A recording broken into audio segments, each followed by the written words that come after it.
Well, look at that. We're back. New year, same people. All good. Kel, Adam, how are you? Happy New Year. Happy New Year, Sharon. Nice to see you again. Nice to be seen. Thank you very much.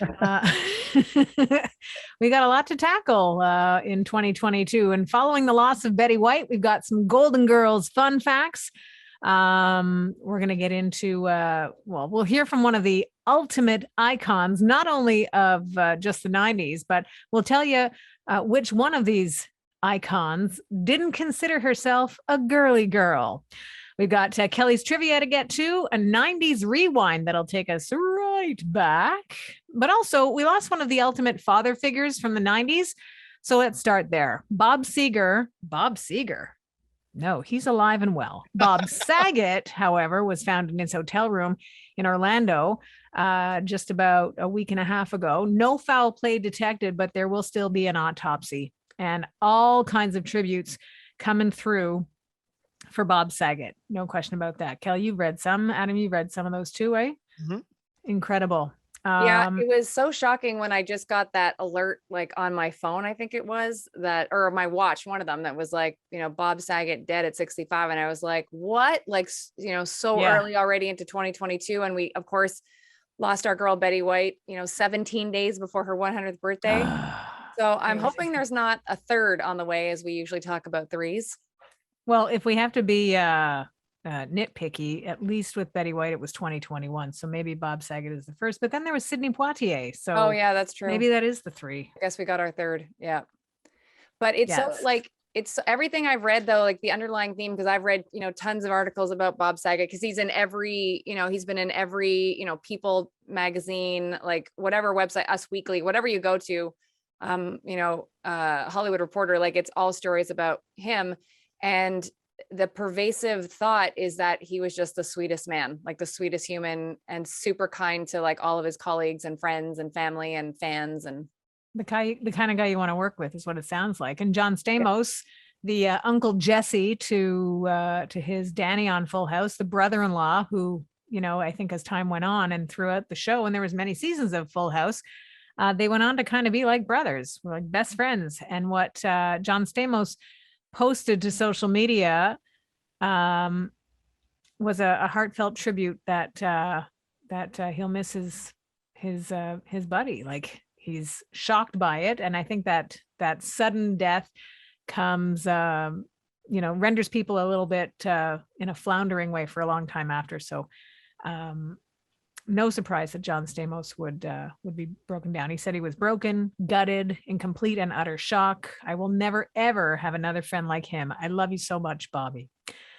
So that's from John Stamos. I mean, the list is long. If you saw Jimmy Kimmel on his show the day after the news got to us, you would see like Jimmy Kimmel has no problem showing his emotion, which is great.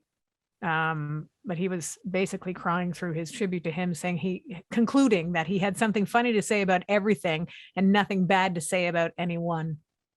So the kind of guy you want to be with in any situation.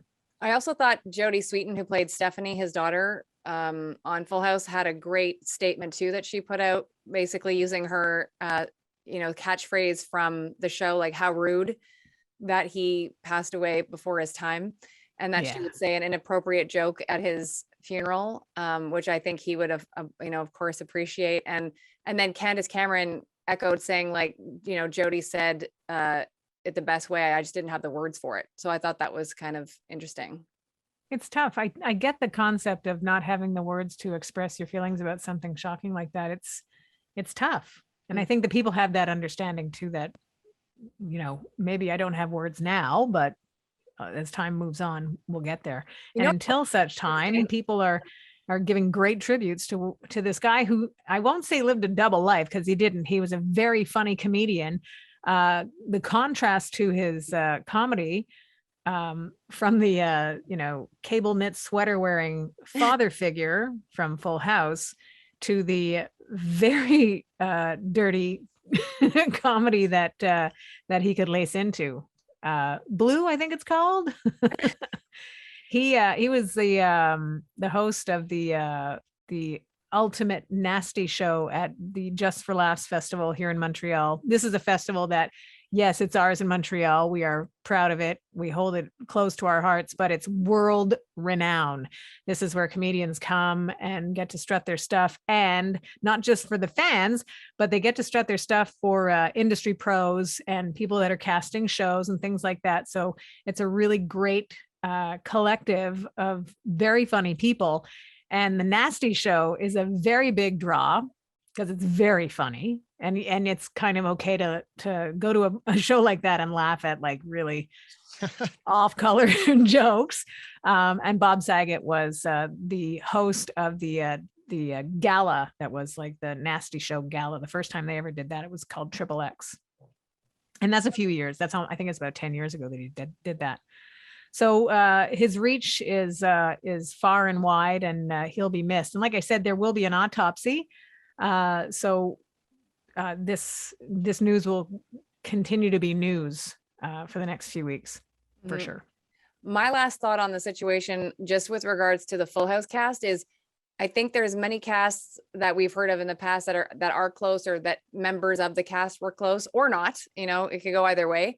But since this tragedy has happened, I don't think I ever realized just how tight knit all of them are. Like, I knew they were tight, but they're super tight. And that's really amazing to see, because it makes your little 90s self kid in you feel like, okay, what I experienced as a kid watching that show was legit real. It's completely validating, for sure. And it's neat too, because I think that style of sitcom is not so common now. I think the Connors is something similar to the way Roseanne was back in the day, but I don't know if the perception of that kind of show is not is maybe too old school or what, but it worked. You know, like your expectations were met and not criticized. So I'll have to watch it. I haven't seen it. It was very good. Like it's on Netflix, so I'm good. Yeah. I should get on this tonight. It's good old family viewing. By the time we reconvene next week, Adam, we expect all of the seasons and episodes to have been watched. And we expect you in a sweater. I'll start with the pilots, then we can move on from there. Yeah, good idea. I want to see if Adam turns into Bob Saget by next. Exactly. I think he'd look nice in a crew neck sweater. I'll have to convince the other half to get on Full House. We're binge watching 30 Rock at the moment. Ooh, 90 that's good. Still, we're almost done, so maybe we can finish that and go straight into Full House. Did you guys watch? If we can continue to contribute to the now part of 90s Now, did you guys watch Ted Lasso? Did we talk about that? We've talked about it. I've watched a couple of interviews, but I have episodes, but not the full schmozzle. And Adam, you said no? No. It's very good. Okay. Like really good. It's hard to convey, you know, it's just positive. And I mean, within the positive, there are challenges and you know, regular stuff, but the premise of the show is amazing. The episodes are like 35 minutes, so it's a quick, nice. You can get a few in an evening kind of thing. And there's 2 seasons, and the 3rd season hasn't started filming, and it's supposed to start in the spring of 2022. So that'll be good, but it's really good. Some late breaking news, and maybe Sharon has seen this. I only saw this as a quick kind of headline, so I haven't investigated, but I've heard that Jennifer Aniston's The Morning Show has been renewed for season 3. Oh, good. I hadn't seen that. So I'm saying that allegedly right now, but I'm about 90% sure that the headline I saw was accurate. So Adam can actually probably confirm that. Or I like how you're only there's only one air quote. It's really cold in Montreal at this time. So I know that you're maybe sitting on your other hand and only air quoting with one. Well, people.com is confirming that it's coming back for season 3. So the people have confirmed it.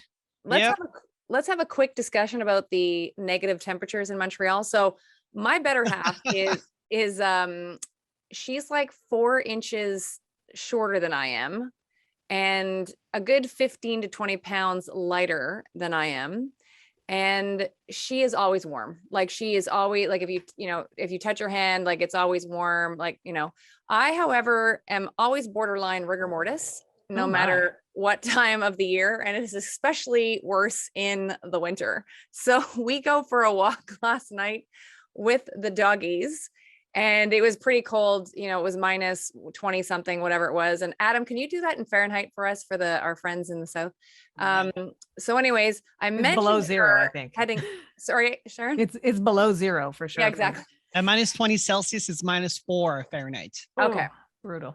So I mentioned to her as we're heading out with the dogs, who by the way are both Huskies, and so they can also handle cold weather shenanigans. I said to her, I says, Elaine, Elaine, we cannot go for too long, because even though I have 2 pairs of mitts on, I'm probably in trouble. Like, and I could already feel like the tips of my thumbs like going numb. So anyway, she's like, I was thinking at least 40 minutes. I'm like, half that, sister. God. So anyways, we head out, and then I have a dog, she has a dog. And then she's like, you know, I really don't like that we're shortchanging the girls on the walk. I'm like, I think they'll understand that mommy cannot handle it right now. So we compromised on about, I think 25, 30 minutes. And I did survive, but honestly, like I could not feel the tips of both fingers. It took a good 5-10 minutes for them to reacclimate to heat. Yeah. Well, it's interesting. It's so cliche to talk about weather, but how can you not? Yeah. You know, like I was outside a couple of times today because we too have dogs, and I feel like I heard my skin crackling. Yeah. You know, like we were maybe out for 8 minutes or something. We're like, let's go. You're like, this isn't fun for anybody. And then they're tiptoeing because their paws are like freezing to the ground. And yeah, they don't want to be out either. Nobody wants to be out. No, but I don't want anything, pooping on the ground, and not that they would, but that's where they get their relief. Yeah. Anyway. Are you ready for trivia? Are we ever really ready for trivia? No, but let's do it. 90s. Now, trivia. Bing bong. Bing bong. So the flashy cards are back for this post, holiday season extravaganza. We will start with the theme card of hobbies, toys, and games. Again, keep it above board, people. So the Viewmaster celebrated its 60th anniversary in which year? The what celebrated the 60th? The Viewmaster. Sharon. Go, Sharon. 1999. You got it. Bravo. Boom. Grazie. Did you have a clue, or it was a supreme guess? I could take about 7 steps and return with a Viewmaster in my hand. Really? Okay. Yeah. And it would have a reel of Partridge Family stills on it. This would be an artifact from the 70s. But I sort of figured if it celebrated an anniversary in the 90s, I'm trying to think like in the 30s, what was going on, world wars and all. Yep. So 39 seemed the safest, even though isn't that when World War II started? It was, yes. Well, we needed something to do. Yeah. Here's a Viewmaster. Look at happy times. I had no idea it was called a Viewmaster. Pretty awesome. Google it. I know what it is. I had one, but you had one too? I had one too. Had one of these. Really? I don't know if it was the exact same version, but I had something like it. Oh well, it was called a VCR. Adam's younger than we are. Exactly. Question number 2. This is in sport. In which sport did George Hackle win 3 Winter Olympic golds in the 90s? Olympic golds. Yeah. George Hackle. Winter Olympics, you say? Winter. Would you like me to spell his last name? I'm buying time by slowly repeating every word of your question. Olympics in the winter, you say? Yeah. Hence Winter Olympics. Ah, yes. 3 golds in the 90s. Adam. Go, Adam. Skiing, like the slalom one. That's a good guess, but no. Sharon? That's a very good guess. I'm going to go with bobsled. Ooh, so close. Was it skeleton? It was luge. It was luge. That was really my first one, and I went, nah, that's too fancy. And because I like to always because I like to always update you on what the fancy card says, because as we know, they randomly have cool terminology. It goes in luge, comma, super cool, exclamation mark. Wow. Literally cool. Emphasis Literally on cool. the cool. You know what is one winter. One sport I would definitely not do is luge. That's a death trap. Yeah. Luge, and how about Skeleton. luge? Are you Skeleton? skeleton? Yeah, well, that sort of indicates the end, doesn't it? Yeah. This is how it could end for you. You're a skeleton, and the skeleton is the one where you're alone or you're with someone and you're just on a sled, right? You're both lying down on Well, top of each other. skeleton, you're by yourself, and I think skeleton, you're going head First, right? Right. Yeah, there's a real That's- solid chance that's That's not a going to end well. solid death wish. You know what I mean? Head first, solid Yeah. wish. Well, Yeah. there Luge was is where you guide it with your toesies, right? Your feetsies, like you're just kind of.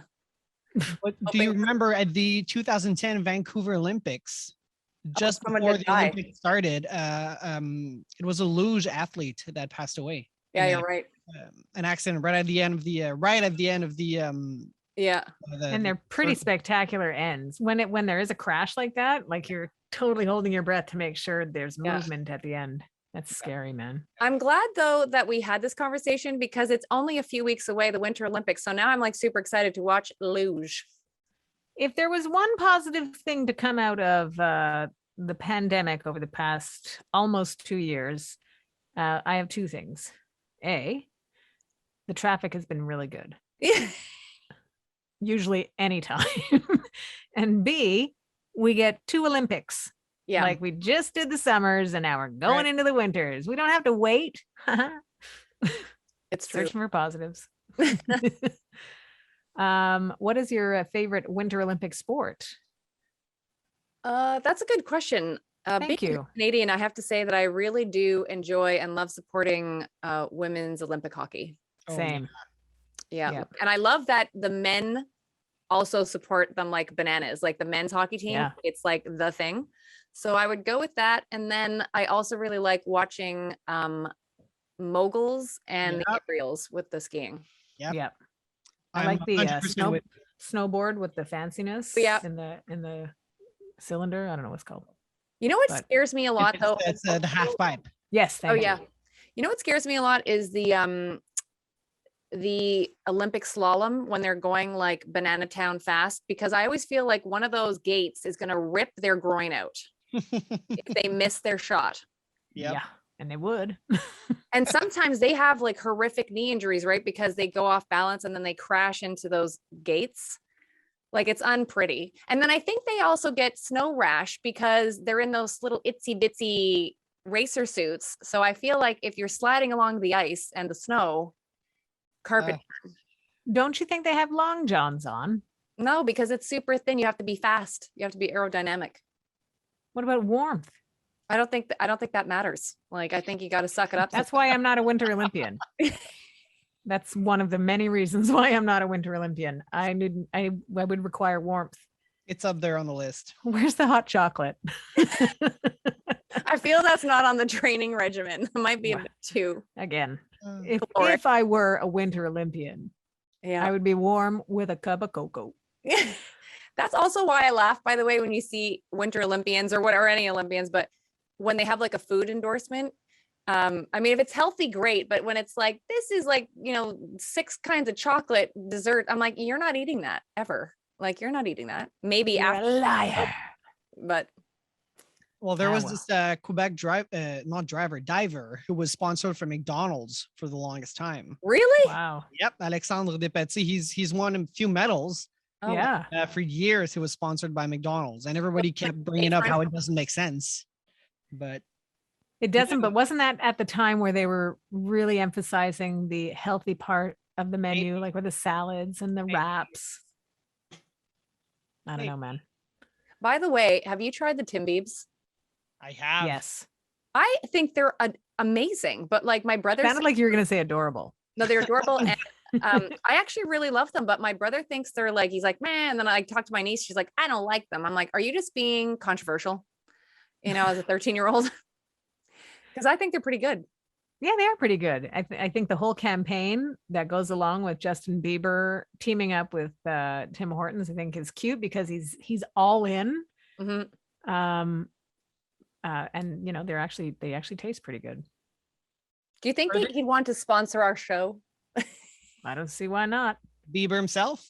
Yeah. Bieber and or Tim Hortons. He'd be like, How about you just change the name to Bieber now? Yeah. He Okay. was born in 94 like little Adam. So Yes. Ooh, you could be Dude, friends. We were born 2 days apart. that's right. Wow. Maybe Yep. you already are friends. This close. Yeah. How about this? You know why? I think we've made her wait long enough, Adam. I'm pretty sure that Kelly's chomping at the bit to get to this next story about a not so girly girl diva. And because it's the start of a new year of 90s Now, technically it's just a new year. 90s Now is ongoing in season 10. It wouldn't be complete without a reference to Janet Jackson. Kel, take it away. What's happening? She has just done a new photo spread, if you will, with Allure magazine. And she has some great new photos in there and an interview talking about many things, including her style as she was growing up and how she loved wearing like the color black and kind of covering herself up because she felt the most comfortable that way. And then taking that chance back in 93 to like bare all, basically, especially with that Rolling Stone cover where her husband at the time, Renee, had his hands across her cleavage, if you will. And so his just cups like, runneth over. And just some great like sort of updated stuff on how she's doing in life right now and getting ready. And like the documentary comes out at the end of this month. And that's on A&E and Lifetime. And then I'm assuming it won't be too much longer after that doc drops that we get a single and or news on when the Black Diamond album will be coming out. Very cool. I like that she said, in contrast to the way it used to be that women get to be comfortable in their skin, in their size, and being full figured now. She says she loves that as opposed to back in the day when you always had to be thin, always look a certain way. And now it's all accepted and it's all beautiful. And she absolutely loves that. Yeah, she's a rock star. And I cannot wait. Like, I love this new style she's got going on because she has like these blue braids and like she shaved part of her head. Like she's totally like, as she usually does when she comes out with new projects, she is like funky and cool and usually ahead of the curve. So nice. Yeah, she looks amazing. She's Janet. Yeah, just Janet. Miss Jackson, if you're nasty. It's okay to reference the 80s and 90s now, isn't it? Is it too early to tell you that I've already like made several reminder notes to make sure that I PVR the big documentary event? So have you not set the PVR yet, or there's just no date set? I don't think I can go that far in advance because it's still like 3 weeks away. Can you? Oh, you totally can. Yeah. Oh, really? Oh, okay. Yeah. Search for the show if it's in there, which it should be if it's happening in 3 weeks. Yeah. It should be there to set up, bro. All right. So make sure that both of you do not call me that night. Thank you. Actually, I'm going to call you 5 times that night. Yeah, what are you doing? Sharon's going to start FaceTiming me. Hey, what are you doing? Yeah. Click. So Kelly mentioned at the start of the show that we're coming up on what would have been Betty White's 100th birthday. And if anybody was going to get there, it was her. Yeah. And like we said, she was one of the casualties of 2021. The tributes will always go on for the legendary Betty White. But here's a fun fact for you from Golden Girls history that she and B. Arthur didn't get along so well, or that B. Arthur didn't get along with her, or maybe even more than that. Betty White said, B was not fond of me. I don't know what I ever did, but she was not that thrilled with me, but I loved B. But B. Arthur's son in later years sort of went to point out that it might have just been a difference in how their style of acting, in that, I think B. Arthur was more theater driven and Betty White was just friendly and fun loving. So if they did a take and they cut the scene and then there was some time, Betty White would go into the audience and introduce herself and meet people and just welcome the crowd, which is really very nice. And what you would do for watching the taping of a sitcom, which isn't always fun, especially if they're doing like, okay, we're going to do another take. We're going to do another one. Let's do another one. It's sort of like, ha, ha, ha, ha. I can't generate this fake laugh much more. But anyways, I thought it was kind that B. Arthur's son was really honest about it, saying it was more about his mom being a little bit firmer with her own approach than Betty White was with hers, but that she didn't dislike her. And then they said that they drove each other to work for a while. So you gotta get along. Can you imagine being at a stoplight looking over and there's Betty White and B. Arthur having a cat fight at the light? I like that. That also that they got to do a special live performance of the Golden Girls for the Queen. Yeah. I like that. That was a really fun fact.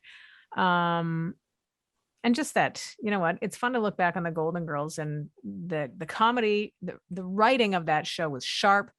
And the women that were the 4 favorites forever now were able to deliver the lines in the best possible way. So we're lucky that we had that. That's for sure. Exactly. What else did we want to cover here? Where's my sheet? Where's my papers? Oh wait, I don't have papers. In front of you. Oh yeah, it's a screen. Hold on. We're gonna do a 90s rewind. You ready for that? Ready. Do it.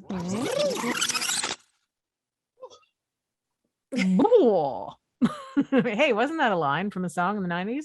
Go Go Groove is in the heart. Here and delight. Yeah. You didn't respond to my communiques. Back They to you, never Sharon. will. Damn it. Here's what we're gonna do. I have what's interesting is that looking back at the top 40 from around this time in 1993, why not pick a solid year like 1993? I can tell you that Mary J. Blige was in the top 10 with Real Love. Oh, yeah. Yeah. Oh, yeah. Rex and Effect were telling us what to do with Rump Shaker. I can tell you also that we first started hearing Duran Duran's Ordinary World around this time in 1993.